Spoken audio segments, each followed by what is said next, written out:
morning, everyone. 各位早晨。Oh, this was working this morning, but I guess it stopped working.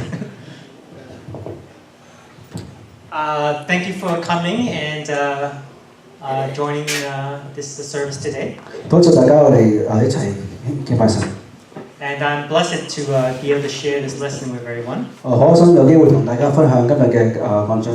And it's always a great blessing, I feel, to share the message and to help encourage everybody. 我每次有機會同大家分享神嘅説話係一個福氣嚟嘅。So I'm going to talk about this morning about one of Jesus' parables. 我今日我講章咧係講耶穌一個比喻故事嚟嘅。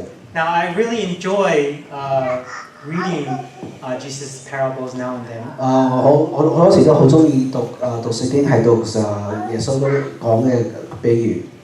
And if you ask what is a parable, it's sort of like a fable. 咁你想問一個比喻係咩嚟嘅？比喻係好似一個語言咁樣。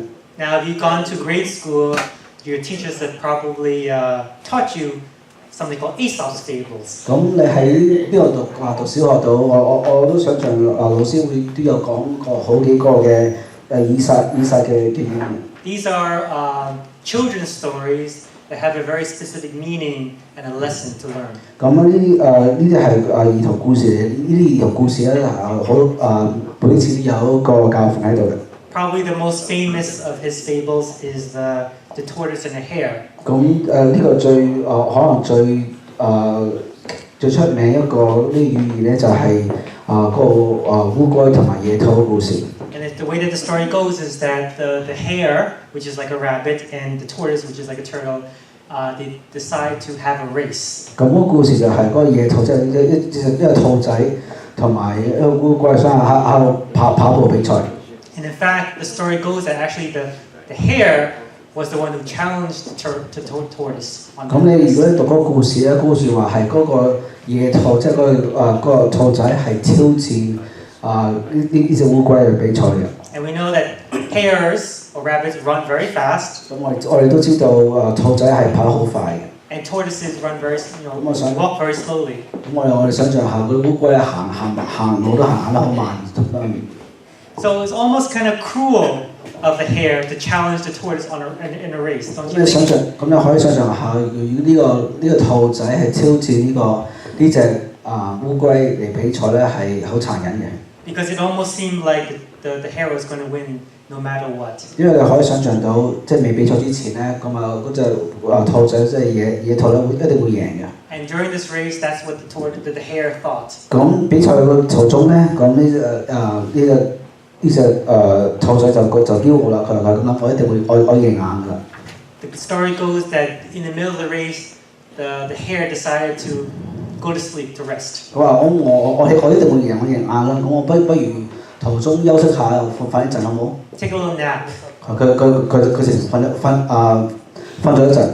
He probably said, "Oh, this is in the bag, no problem. Let me take a little nap here."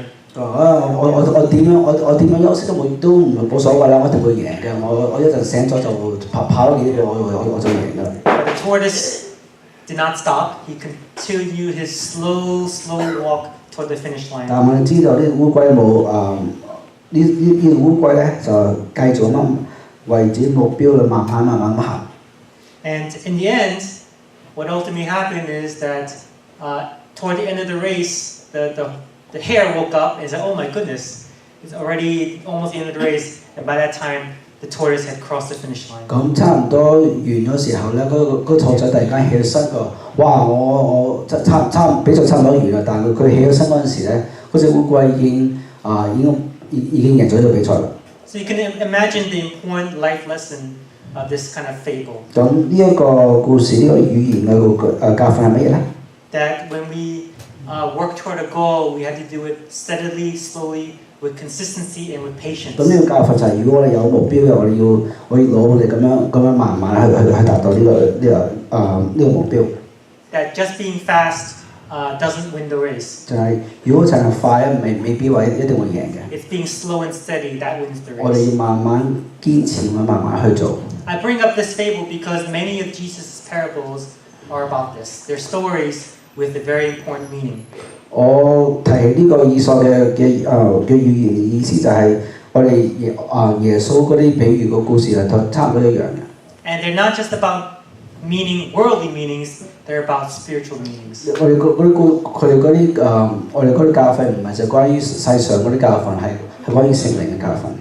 So, Matthew chapter 13, verses 10 to 17. Even his disciples asked, "Why do you keep on teaching parables? Why is this your way of preaching or of teaching people?" 喺馬太福音第13章個耶穌，嗰啲門徒都問耶穌：你點解成日用比喻教導咧？ And if you read verses 10, it says, "Then the disciples came and asked him, 'Why do you speak to them in parables?' He answered, 'To you, that means his disciples, to you it has been given to know the secrets of the kingdom of heaven, but to them it has not been given.'但馬太福音第13章第10節嗰度有咁記載，門徒進前來問耶穌說：對眾人講話，為什麼用比喻呢？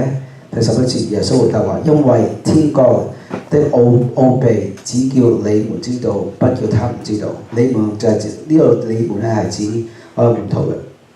For to those who have, more will be given, and they will have an abundance. But from those who have nothing, even what they have will be taken away. 第12節，凡有的還要加給他，要叫他有餘；還沒有的，連他所有的都要奪去。所以我用比喻對他們講，因為你看不見，聽也聽不見，也不明白。Keep verse 12 in the back of your head because we will go over this again 咁 later 我 in 哋 Scripture. 要記住12節。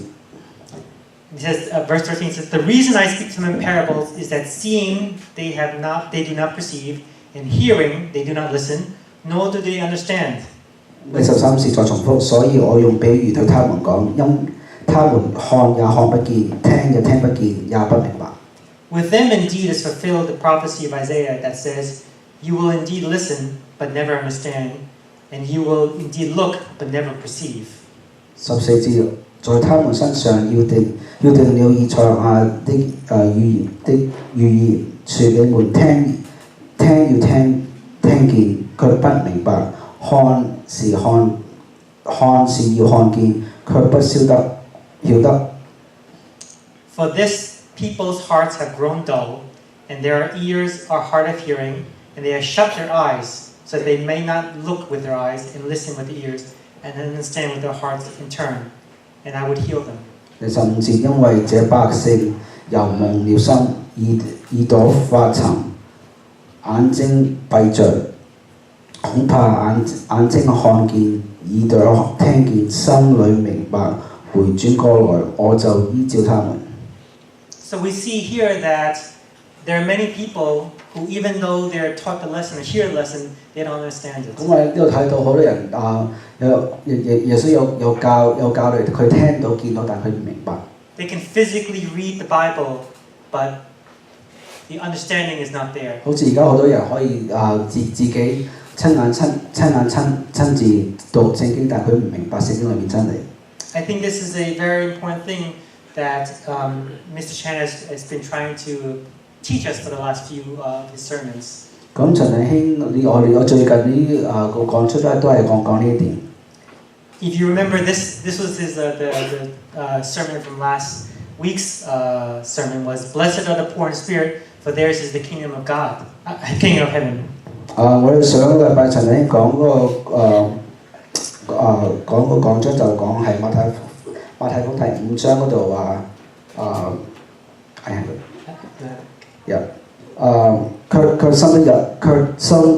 開心的人有福，因為天國是他們的。Remember the meaning of this. Who are the poor in spirit? 呢個虛心呢個係咩人呢？ Those are the people who are what he called the destitutes. Those who know that they're poor, know that they lack knowledge, but they want to get it. 呢啲人指嗰啲係知道佢哋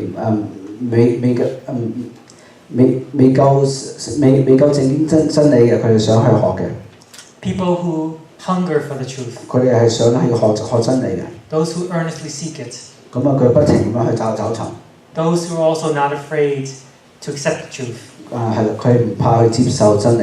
If you don't have, those are the people is where the kingdom of heaven belongs to them. 咁呢個天國就係屬於佢哋嘅。I think about Apostle Paul. 咁我成日諗到使徒保羅。You know, before he became a Christian, you remember what he was like. 咁我哋記得佢使徒保羅未成為基督徒嗰陣時咧，佢係咩人嚟嘅？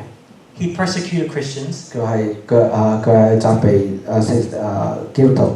He did everything to do to follow the law of Moses to the letter. 佢係一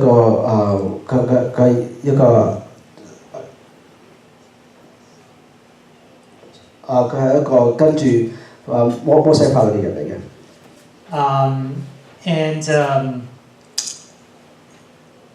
He tried to fight against those defend the law of Moses. 佢係一個被摩西法律嘅人嚟嘅。But when he met Jesus in the road to Damascus, 但係佢見到耶穌之後咧，and when he heard the truth, 咁佢聽到真理嗰陣時候咧 I believe that the person who helped him was Ananias, who God had sent to him to open 咁 his eyes. 我哋記得係 Ananias 係幫助當時嗰個蘇係變成保羅嘅。It wasn't just physical blindness that covered Saul's eyes. 咁佢隻眼唔係淨係話佢唔係真係佢當時唔係真係黑眼嘅。It was spiritual blindness too. 但我哋係呢個係聖靈嘅黑眼。And when he heard the truth, both his physical and spiritual blindness was lifted. 咁當佢聽到耶穌真理嗰陣時候咧，咁佢身體同埋聖靈嗰黑眼就離開咗。But what did he need to do to really accept God? 但係我要問下我哋佢要點樣做？佢點樣正式接受神咧 He accepted that everything that he had known, everything that he thought was right before, that they were all nothing, that they were all wrong. 佢接受佢以前所信嘅所知道嘅完全都係錯嘅。When you are poor in spirit, you have to accept that you're poor. 如果你係虛心嘅人，你要接受你自己係虛心。That you need God in your life. 你需要神喺你生命度。That you're not right. That you need that relationship. 你唔係成日啱嘅，你係規定你需要神與神嘅關係。And Apostle Paul was able to give up everything. 咁使徒保羅就係放棄咗一切。If he had family, he was willing to risk this being disowned. 我哋可以想象，如果係佢有家人嘅，佢可以放屋企人。He had great reputation among the synagogues of the day. 佢當時猶太人裏面社會，佢有好偉大嘅地位。But he was able to give up that reputation. 佢亦都係放棄個地位。Those are the people that God is looking for. 咁神就揾呢啲咁嘅人。And the people who, when and I'm sure Brother Chan has tried to talk to a lot of denominational preachers. 咁我可以想象神已經同其他外派嘅傳道人喺度查經嗰陣時咧。If you teach them and show them the scriptures about even the simple name of the Church of Christ. 又可以教聖經裏面真理，好簡單消息就係教會嘅名。Even if they admit that their name of the church is not in the Bible. 既然雖然佢哋可能會認話佢哋教會名唔係記在聖經入邊。How many of them will be willing to change?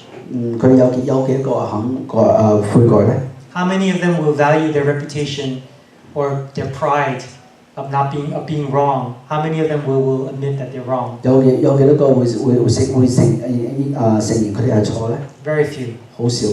Why? Because they don't feel that they're not hungry for the truth.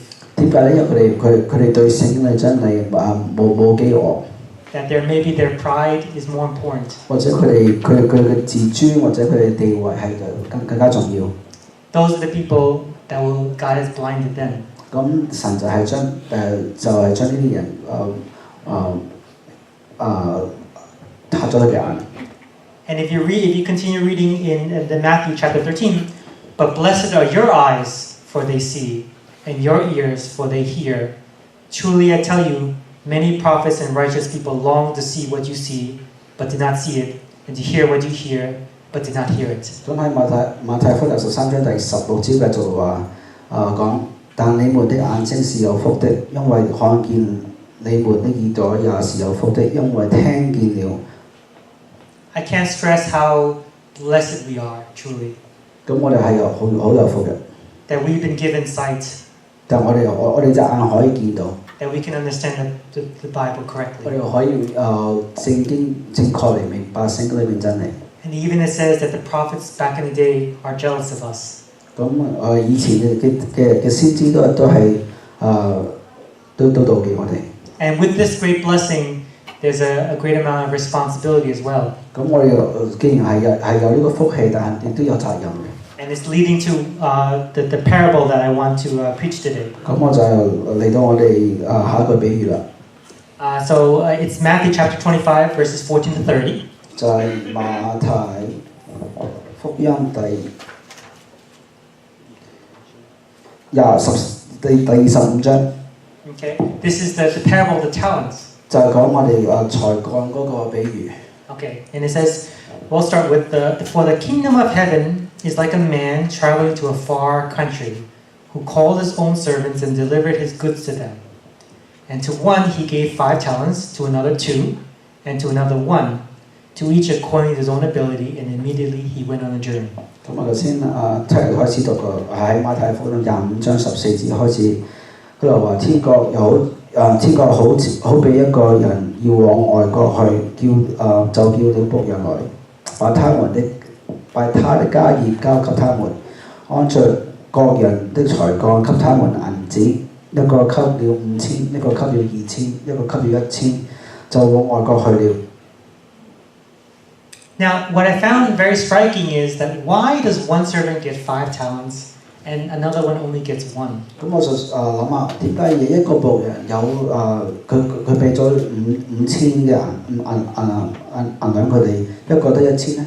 Is God being unfair in how He distributes His blessings, His wealth? 係咪神係唔公平咁樣分配佢財產呢？ If anyone wants to know how much is a talent, actually, I think that's maybe we should talk about what is a talent. 咁當時呢個1000係咩嚟呢？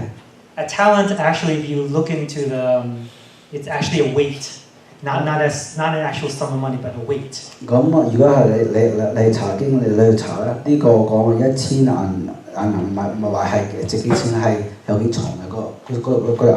It's a weight of about 75 pounds to 100 pounds. 咁係差唔多75至100磅到嘅。And when people talk about talent of money in terms of monetary value, it's usually a talent of 75 to 100 pounds of either gold or silver.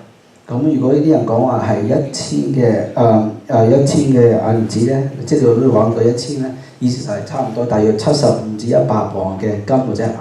So how much do you think 75 pounds of gold is worth today? 咁你可以想象下，我哋今日社會75磅嘅金係值幾錢咧？ I actually looked it up. It's about $1.4 million. 差唔多係140萬到。 So you can imagine that even the person who got 1 talent got $1.4 million. 咁你可以想象下呢個得1000銀兩嗰個僕人都有140萬嘅價值喺度。And I think that average person, even if they work their entire life, may not even achieve 1.4 million. 咁一個平均嘅人成世嘅薪水未必夠呢個140萬美金。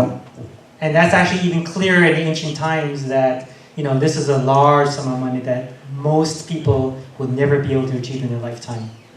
喺古代時間裏邊咧，好多人成世都唔會賺到咁多錢。So God gave these talents to these servants. 咁呢個主人就將佢嗰啲家業交俾佢哋管理。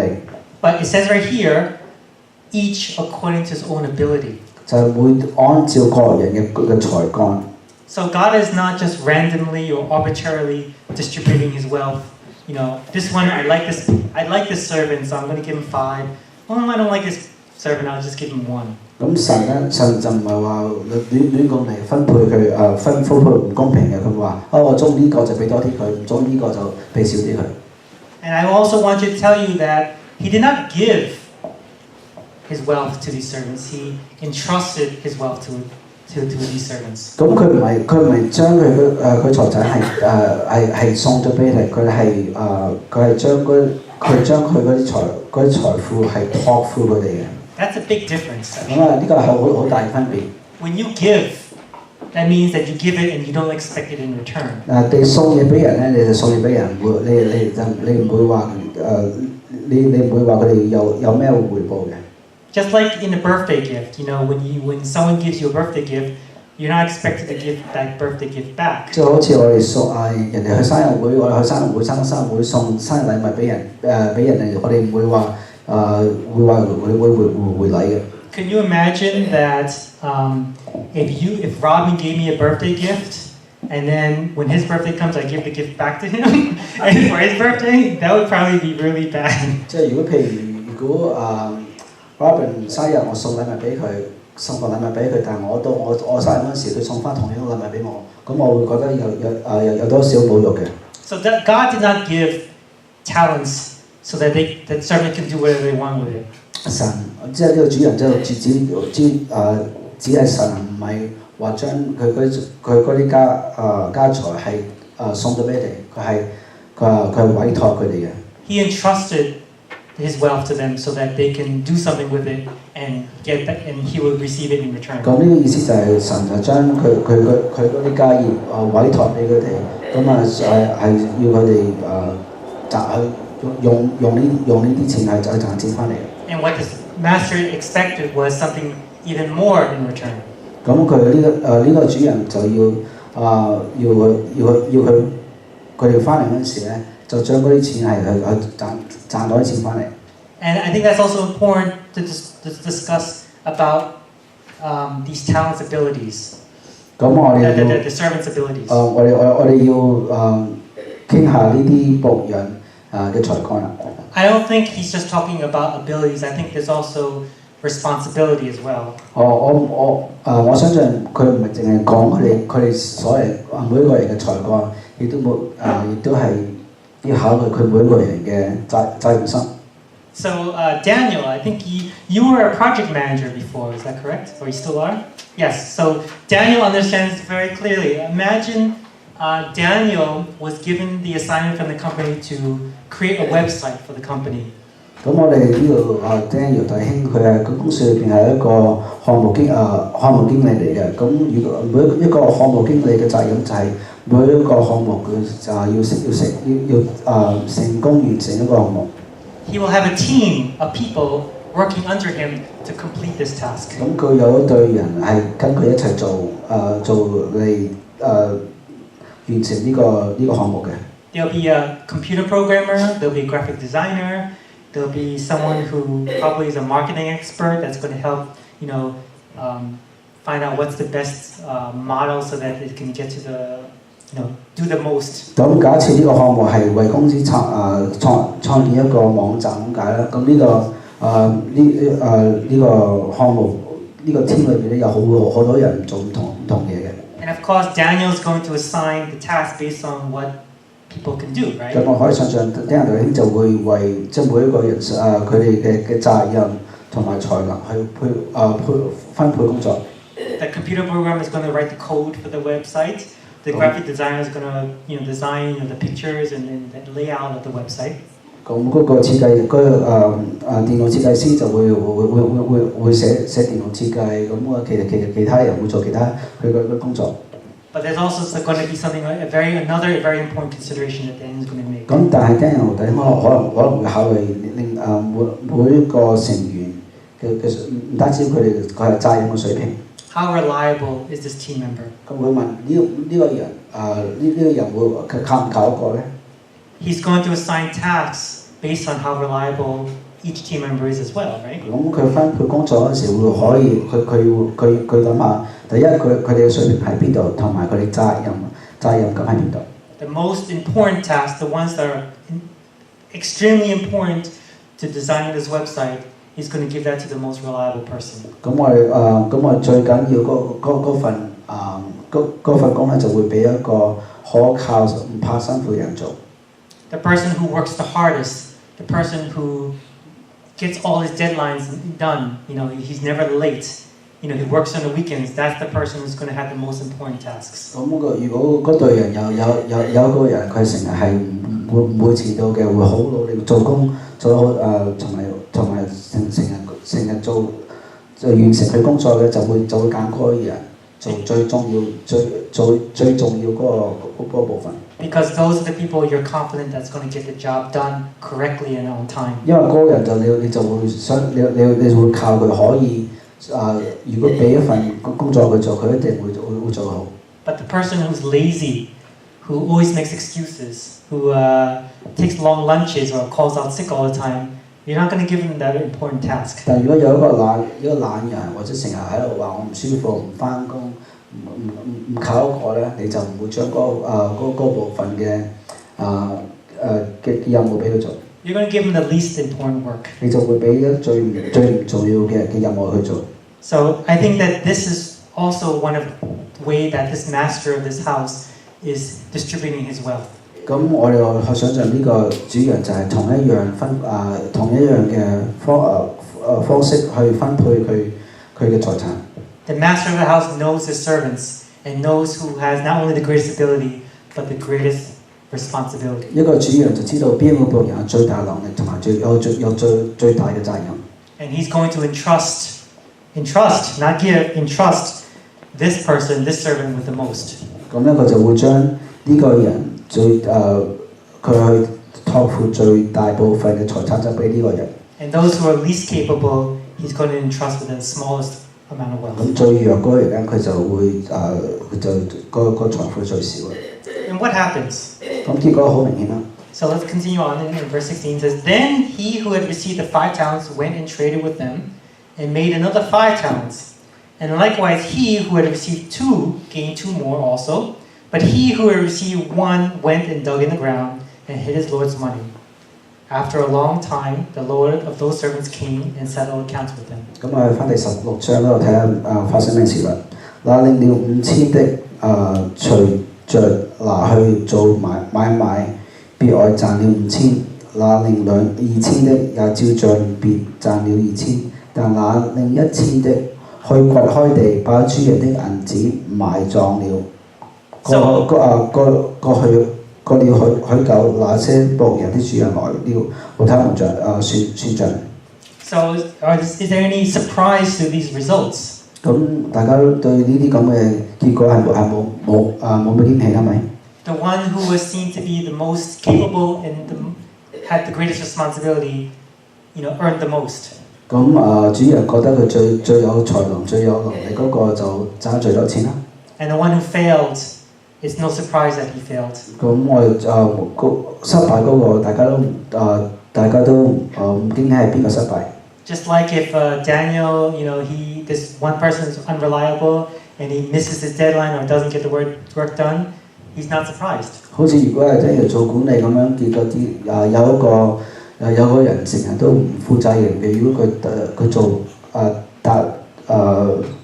做唔到佢嗰份任務，大家都唔會驚喜。So what do we learn from this? 咁我哋學到咩咧？ That God knows who is the most responsible, who's the most capable. 咁我知道神知道邊一個人才能就係最多嘅。And He entrusts the most to those who have that kind of level of ability. 如果一個人係有人才有責任嘅，神就會自然會相信佢。And God also knows who are the ones who can do the least. 神亦都知道邊個係才能係最弱嘅。So when I'm talking about sermon, think about which servant are you? 咁當我聽講道嗰時，你想象下問自己，你係邊一種嘅僕人咧 ？Are you the one who got the 5 talents, or are you the one who got the 1? 你係咪嗰啲僕人係主人會俾5000銀紙你咧 ？So let's continue reading. Matthew chapter 25 verses 20 to 23. Let's go there. So he who had received 5 talents came and brought 5 other talents, saying, Lord, you delivered to me 5 talents. Look, I have gained 5 more talents besides them. His Lord said to him, Well done, good and faithful servant. You were faithful over a few things. I will make you ruler over many things. Enter into the joy of your Lord. 咁我繼續到20節，那領5000銀子的又帶着那別外的5000來說：主啊，你交給我5000銀子，請看我又賺了5000。主人說：好，你這樣又善良又忠心的僕人，你在不多的事上有忠心，我要把許多事派你管理，你可以進來享受你主人的快樂。He also, who had received 2 talents, came and said, Lord, you delivered to me 2 talents. Look, I have gained 2 more talents besides them. His Lord said to him, Well done, good and faithful servant. You have been faithful over a few things, and I will make you ruler over many things. Enter into the joy of your Lord. 咁第22節，那領2000的也來說：主啊，你交給我2000銀子，請看我又賺了2000。主人說：好，你這又良善又忠心的僕人，你在不多的事上有忠心，我要把許多事派你管理，你可進來享受你主人的快樂。Now, we really haven't talked about the second servant, the one who got 2. 我哋冇乜點提嗰個達到2000銀子嘅僕人。I don't want to neglect him. 我唔想忽略佢。If you're a middle child, you know that the middle child can neglect you 如果你係3位兄姊妹中間嗰個，你就知道咩事啦。But he actually is very important in 但 part 係 of 佢 this 好 lesson. 重要嘅， Because this servant, even though he received less, he was able to still double his investment. 咁呢個僕人雖然佢比第一個僕人嘅係少咗嗰個銀子。And you know what? His master gave him the same compliment as the one who made 但佢亦 5. 佢亦都係賺翻1倍嘅銀子，咁同埋佢主人賺嗰陣時候，嗰幾説話同第一個僕人係一樣嘅。So this servant, I believe, the second servant is really truly someone who probably has less ability, less capability than the first servant, but had the same work ethics. 咁我可以想象呢個第二個僕人可能比第一個僕人嘅才幹係冇咁好冇咁強，但係佢因為佢道德佢道德係好，職業道德好，佢勤力去做嘢。Had the same motivation, had the same desire to do God's service. 佢同第一個僕人同有一樣熱心去做神工作。I kind of think about maybe job professions, right? You have a doctor who's doing his work to save lives and you have a high income, but next to him may be a janitor who does less money, but still can do his job and get his job done. 咁我可以想象好似即係喺醫院裏邊有一個醫生，可能佢好努力做醫生去救人，可能賺到好多錢。咁佢隔離，佢救完病人之後，咁有一個清潔嘅阿伯去清潔。雖然佢嘅收入唔係冇醫生咁高，但佢兩個都係好熱心、好勤力咁樣去做工。Yes, and God rewards them the same way. 咁神對佢哋兩個都一樣睇法嘅。And this is important because this shows what God really values. 咁我呢個好重要，因為我哋喺明顯神係要注重乜嘢？ It's not so much the actual amount of money. 唔係話你賺咗幾多錢翻嚟。But what's in the heart and what's your faith? 係睇你個心同埋信心喺邊度。I think about, if you remember, there was a story of a rich person donating money to the temple. 咁我有另外比喻就係一個有錢人係捐錢去神殿度。And then you have a poor widow who only deposits two copper coins, which is about 2 cents. 咁有一個好窮嘅寡婦就只有將佢所有嘅兩個銀兩係捐temple度。And Jesus said that it's the woman, the widow, who gave more to God. 耶穌就話係呢個寡婦係所奉獻嘅比呢個有錢人更加多。The rich person gave out their wealth, but the poor person gave everything that she had to 但 live 係 on. 呢個有錢佬係由佢自己嘅富有嚟去捐錢，但係呢個寡婦就將由佢自己窮苦裏邊去捐出嚟。You see what God values now? 咁你可以明白睇到神係要我哋點做咧？ Go to the scripture, Matthew chapter 22, verses 21. It says, render, this is the Pharisees were asking Jesus, should we pay taxes to the Roman Empire? 咁喺馬太福音第22章嗰陣時，咁門徒就問耶穌佢哋應唔應該係付稅俾羅馬帝國。And then Jesus said, bring me one of the coins of the Roman Empire. 咁耶穌就話你要攞羅馬帝國裏邊嘅銀嚟。And he says, whose insignia, whose portrait is this? 佢話呢個係邊個樣嚟㗎？ And they said Caesar. 佢話係Caesar嘅。So in layman's terms, if I were to show you this picture, whose portrait is this? 咁好似美金我如果攞張美金出嚟㗎，呢個係邊個像嚟嘅？ Washington. 係華盛頓。And it says right here, the United States of America, right? 係一個係話美國。So Jesus says, give to Caesar what belongs to Caesar, and give to God what belongs to God. 耶穌話如果係Caesar嘅物就當歸Caesar，神嘅物就當歸神。What I think is very interesting is that Jesus actually never specified what actually belongs to God and what belongs to Caesar. 咁耶穌冇顯明話邊啲係屬於上帝嘅，邊啲係屬於Caesar嘅。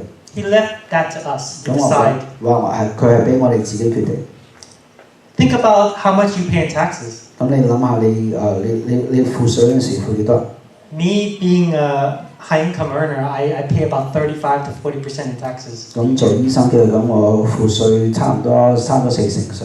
And I made a cruel joke to one of my friends. I told him, you know what? Just my quarterly taxes, my quarterly estimate, the one that you pay every 4 months, is more than what you make in an entire year. 咁我同朋友講笑話嘅話，我每3個月付嘅稅就多過你一年嘅收入。But this friend, I know he still, even though he doesn't make a lot, he still is able to give 10%. 咁我呢朋友雖然我知道呢個朋友雖然係佢唔係賺好多錢，但佢亦都係奉獻10%。And I will admit that I failed to give 10%. 咁我自己都冇奉10%。Most of my money unfortunately goes to the government. 咁我嘅收入大部分都去咗政府度。But is 10% all that you really need to give? And that's it. 你問下呢個10%係咪神要我哋10%咧 ？Is that all that is due? 係咪我哋需唔需要諗下我哋仲有其他可以貢獻嘅咧 ？Is that all that God demands is 10% of our income? 係咪神淨係要我哋收1/10嘅收入咧 ？I think the answer is no.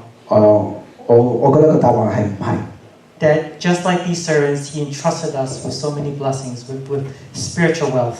咁好似呢啲咁僕人咁，神賜福我哋好多嘅福氣。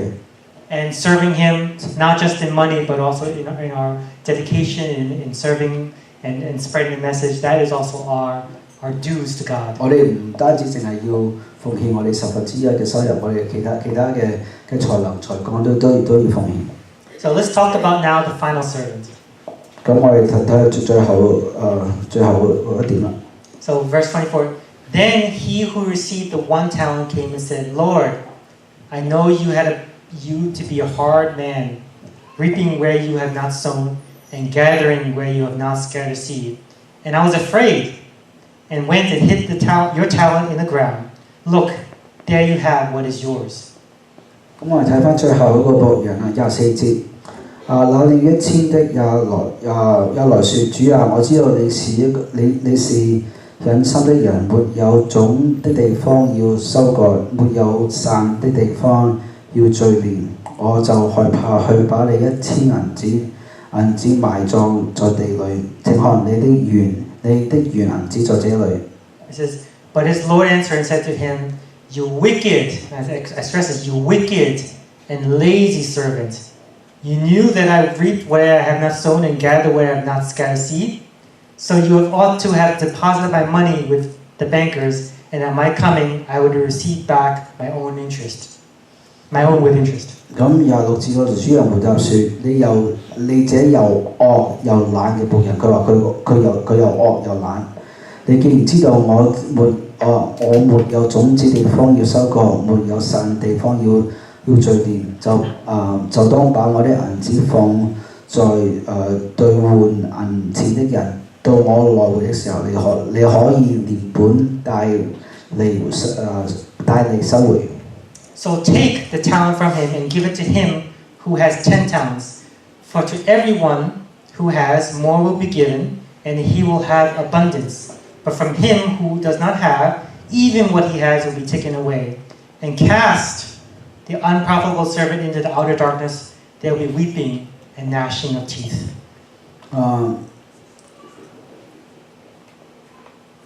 就奪過這1000來，給那有10000的，因為凡有的還要加給他，叫他有餘；沒有的，連他所有的也要奪過來。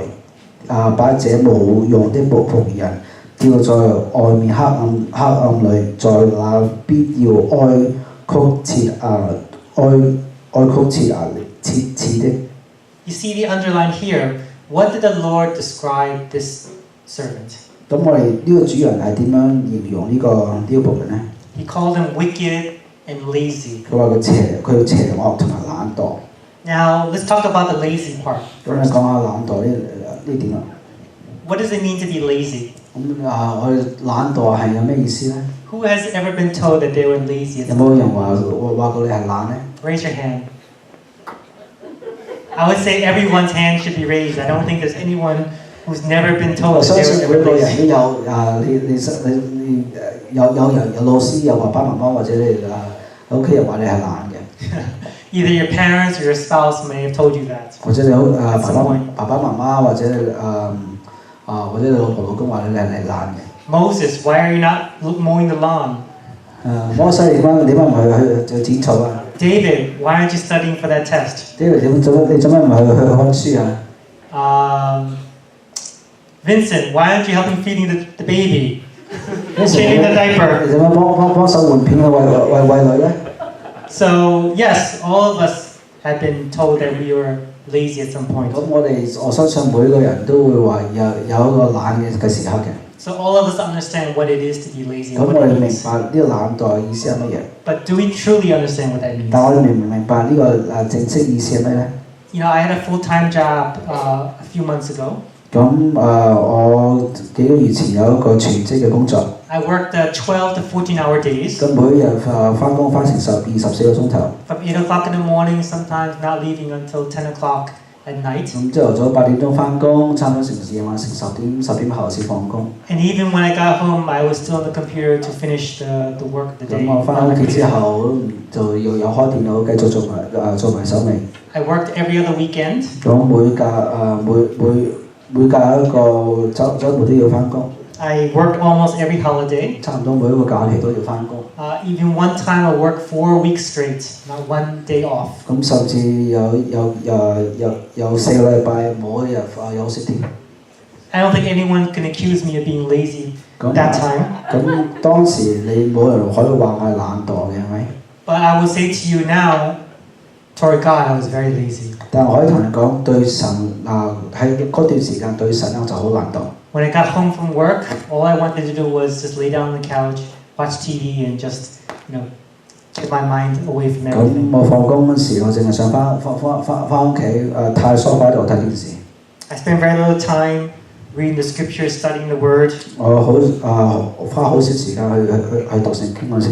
Very little time having fellowship with my brothers and sisters. Very little time sharing the message. 冇咩時間同大家兄弟姊妹一齊聚，好少時間同大家分享真説話。So even though physically, worldly wise, I was working very hard. 咁你可以想像下，即係對世界嘅水平裏邊，我就好努力做工。But from a spiritual standpoint, I was very lazy. 咁但係喺聖裏邊水平嚟講係好懶惰。And remember, this master said two things about the servant. He was wicked and lazy. 咁主人稱最後呢個僕人，佢係兩個形容詞，一個就係邪惡，一個就係懶惰。Why do you think the master called this servant wicked? 咁你知唔知點解呢個主人會稱呢個僕人邪惡咧？ If you look at what the servant had said, he says, I knew you to be a hard man, reaping where you had not sown and gathering where you had not scattered. 咁我哋25節都睇到話，睇到佢知道主係咩人嚟。佢話：主啊，我知道你是忍心的人，沒有種地方要收割，沒有散的地方要聚斂。And I was afraid. 我係害怕。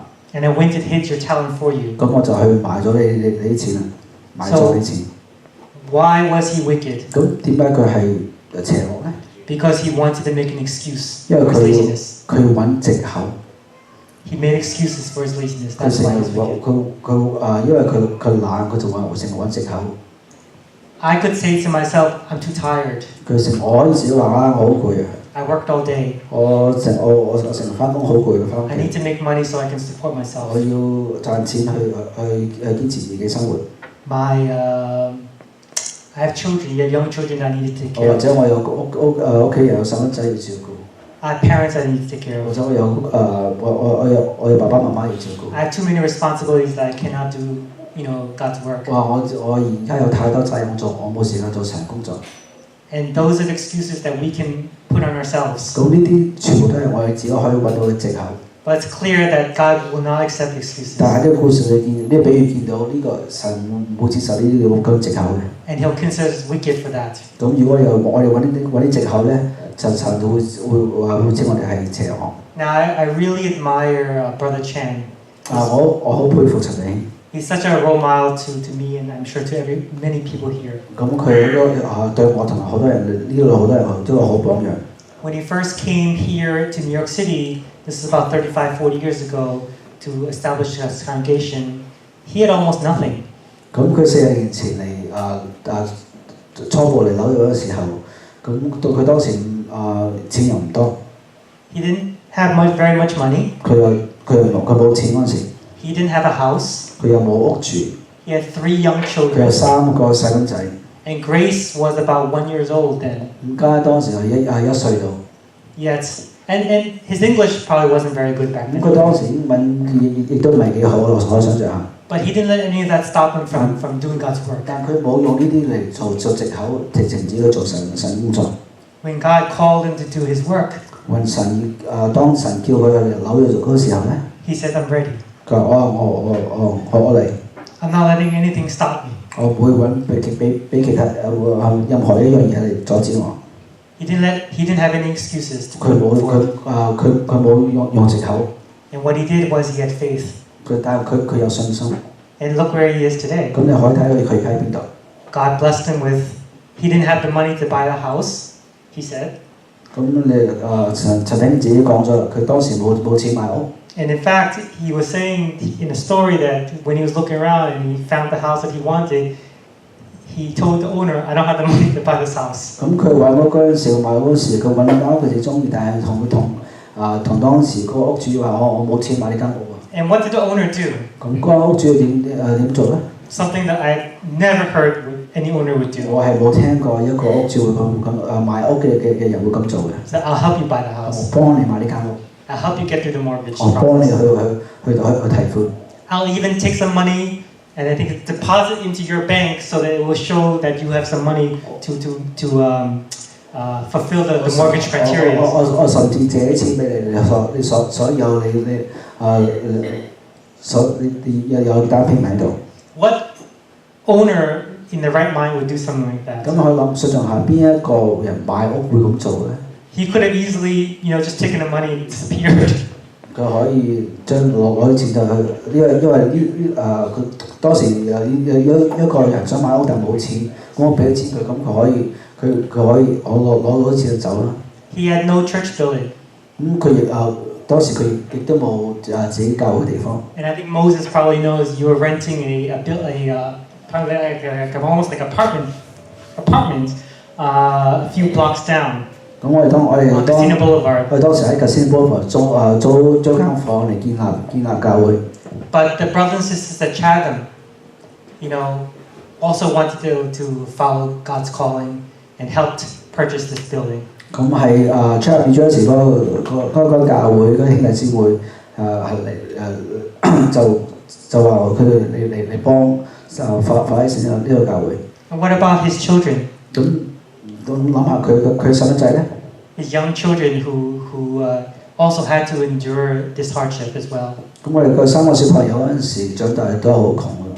All of them got a college education. They're all very successful. 咁你而家睇下，佢哋3個都係有去讀大學，而家都係好成功。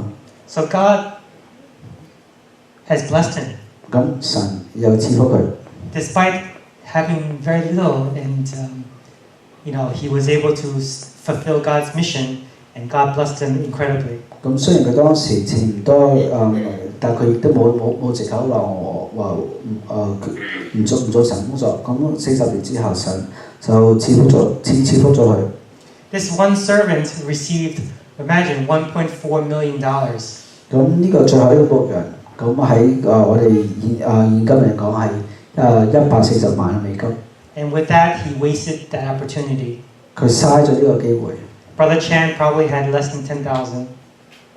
陳弟兄當時可能連1萬蚊都冇。But what I think he will turn to God with would be much more than that.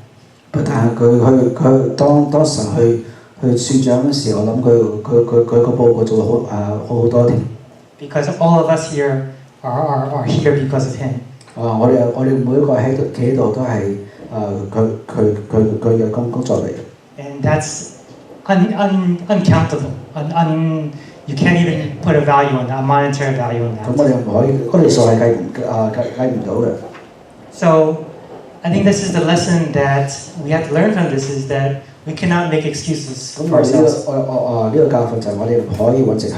But here's another thing that, and I felt I took a while to really understand what this part, the last part in verse 27 meant. 咁27節咧，我係有好耐都唔明白27節個意思喺邊度。It says, "So you ought to have deposited my money with the bankers, and at my coming, I would receive back my own with interest." 咁27節就話就當把我啲銀紙放在對換銀錢的人，即係銀行度啦，擺我來到我來時候，可以連本帶利收回。What did the master mean that, if you couldn't use money, you could have just put it in the bank, and they would have given you interest? 意思就係話，如果你唔識你點樣賺錢，你起碼將啲錢擺銀行度，擺銀行之內，咁起碼有利息賺啦。Think about what you do when you put money in the bank. 咁我哋將我哋嗰啲錢擺銀行，我哋有咩事發生？ What does the bank do with that money? 咁我哋將擺啲錢喺銀行度，銀行係有利息俾你，但係銀行會將你啲錢會去利用嘅。It takes that money and utilizes the money, invests the money, loan it out to people so they make more money. 會將你啲錢嚟賺更多錢。So what Jesus is saying here is that if you're not willing to use God's blessing and what He's entrusted with you, give it to someone else to do that work. 咁耶穌神呢個意思就係話，如果你唔識點樣用，你起碼將啲錢俾其他人，佢識用有好處嘅。That's the bare minimum. 呢個就係最低限度。If you don't feel you're capable of the task, to give it to someone else who can. 如果你唔識得點樣做，你起碼將責任俾其他人，俾佢哋去用。What does this mean actually? 咁呢個咩意思咧？ I kind of think of it like if you have a friend that you want to reach out to, 咁好似你有朋友，你想揾朋友傾偈， share the Bible with, 你想同佢分享聖經真理， but you don't have enough knowledge to answer every question. 但係你冇信心話每一個問題聖經問題你識得點答， So what do you do? 咁你點做咧？ Will you say, I'm not even going to bother? 你唔會話我唔識得多，咁我費事啦。Or are you going to say, hey, you know what? I have brothers and sisters, I have Mr. Chan, they know more than I do. Please, come and join me. 你會話我有兄弟姊妹可以靠嘅，我有神靈可以靠嘅，咁你一齊嚟讀聖經。I may not have knowledge, but someone else does. 我未必識得啲每個答案，但係有人會幫到我哋嘅。So that's giving that task to someone else. 就係將就俾呢個責任俾其他人嘅意思啦。But here's something else. Are we as Christians satisfied with the bare minimum? 但係我哋做基督徒嘅，我哋會唔會對最低限度滿足感咧 How many of us in this audience has a favorite subject in class? 咁我哋問下讀書嘅有冇讀書嗰陣時喺學校有冇一個最中意嘅課程咧？ And how many have a least favorite subject in 有 class? 冇一個最唔中意嘅課程咧？ I'll tell you in college, my least favorite class was computer science. 咁我喺大學嗰陣時，我最唔中意、最冇興趣嗰個課程就係電腦科。I took it just out of a whim. 咁我就對電腦科有多少好奇咁讀呢科啦。Just out of curiosity. I think it had nothing. It didn't affect my career or anything like that. I just was interested in seeing what it was like. 對我職業裏面冇乜大影響，咁我好奇咁試下啦嚇。And not surprisingly, I lost interest very quickly. 咁我但係讀咗幾個禮拜之後就冇咩興趣讀啦。I didn't want to drop the class. 咁但係時我又唔想放棄呢個課程。Because I think I've gone halfway before I just said, I can't do this anymore. 咁嗰陣時我亦都唔可以放棄呢個課程。So I was satisfied with just a passing grade. 咁我成績總之唔 fail 得啦。But I have a favorite subject. 但我有一個自己好中意嘅課程。And I think I told Vincent and David this last week, but my favorite subject was actually English. 咁我讀書嗰陣時最喜歡嘅課程就係讀英文。I don't know why, but I naturally excelled in English class. 唔知點解，因為喺英文班裏邊，我好似就好叻嘅。I naturally have a passion in it, and I always ace the class. 對英文我每一次讀英文課程嗰時，我成績都好好。It came very easy to me. 對我嚟講係好容易。And very naturally. 係好自然嘅。So this is how isn't this how we should be as Christians? 咁我哋做基督徒係同樣呢個充滿熱情。Not to just be satisfied with a passing grade. 唔係淨話係咁嘢得啦。But feel that we should be passionate about being Christians and working toward, building ourselves, growing. 咁我覺得我哋做基督徒又好似應該係有呢個有熱情。I think that's how we should be definitely as Christians. 咁我哋做基督徒亦應該有同樣熱情。 1 Peter chapter 2 verses 1 to 3. Therefore lay aside all malice, all deceit, hypocrisy, envy, and all evil speaking. As newborn babes, desire the pure milk of the word, that you may grow thereby. If indeed you have tasted that the Lord is gracious, we need to crave pure spiritual milk and continue to grow. 彼得前書第2章1至3節，所以你們既除去一切嘅惡毒、詭詐並假善、詐調和一切嘅毀謗説話，就要愛慕那純淨的靈奶，像菜心的嬰孩愛慕那一樣，叫你們因彼接像以得救。你們若常為主恩的滋味，就必如此。And this next scripture, 1 Thessalonians 2:4, but as we have been approved by God to be entrusted with the gospel, even so we speak, not as pleasing men, but God who tests our hearts. 最後經文同大家分享就係帖撒羅尼迦前書第2章第4節，但神既然驗中了我們，把福音託付我們就照樣講，不要負人喜歡乃是要父那查驗我們心的神喜歡。We have been entrusted with the gospel. 咁我哋神就係託付我哋福音。Even the prophets who did not see Christ are envious of us. 咁嗰啲先知未見過耶穌嘅先知都係對我哋有妒忌。Jesus, remember, said that the Queen of Sheba went to seek out Solomon for his wisdom. 咁我哋Queen of Sheba 去到所羅門嗰度去找尋智慧。But Jesus said that there's someone greater. I am greater than King Solomon. 但係耶穌話我比所羅門王更偉大。So we have the blessing. We have such a blessing that God has given to us. 咁我哋有神賜給我哋一個好大嘅福氣。And we should be passionate. We should be always trying to grow that blessing. 我哋一定要不停咁充滿充滿熱情去分享神嘅真理。And we should always fulfill that task with no excuse. 咁我哋應該唔好揾藉口嚟達到呢個責任。And when we are afraid of losing it, we just do it with faith. 咁如果我哋係驚失咗啲熱情咧，我哋就要靠我哋信心去繼續做。And I close with this last scripture that I said. This one was you should keep in the back of your mind. For to all those who have, more will be given, and they will have an abundance. But from those who have nothing, even what they have will be taken away.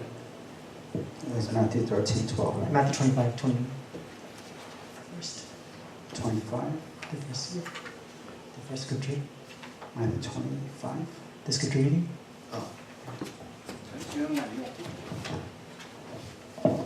就呢度馬太福音第25章29節因為凡有的還不要加給，叫他們有餘；沒有的連他所有的也要掉過來。